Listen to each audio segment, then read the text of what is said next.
Ferrari raconte un week-end différent pour Leclerc au Canada.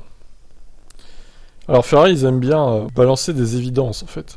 Oui, c'était un week-end différent. En partant dernier, effectivement, oui. Alors voyons ce qu'a dit Iñaki Rueda, directeur de la stratégie en course. Avec Charles, nous avons eu un week-end très particulier car nous sommes arrivés en sachant qu'on devrait partir en fond de grille. Sachant ça, on a organisé tout ce week-end différemment.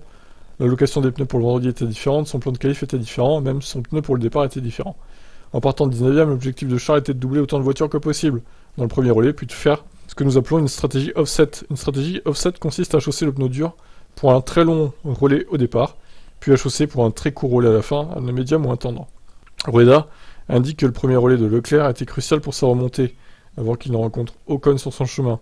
Sa fin de course aurait pu être meilleure si son arrêt au stand n'avait pas été raté par la Scuderia. Et oui, encore une fois, un arrêt au stand raté. Allô, qu'est-ce qui se passe? Virez les mécanos, hein.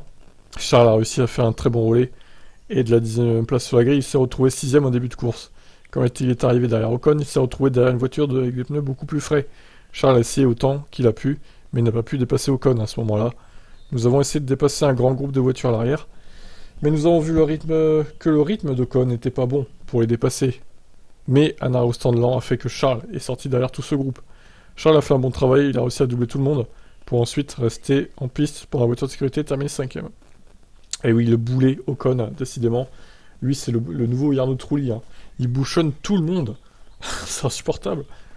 Décidément, incroyable. Bon, en espérant que Silverstone se passe bien pour Charles Leclerc, qui a besoin d'urgence de points par rapport à Verstappen. Ciao, ciao.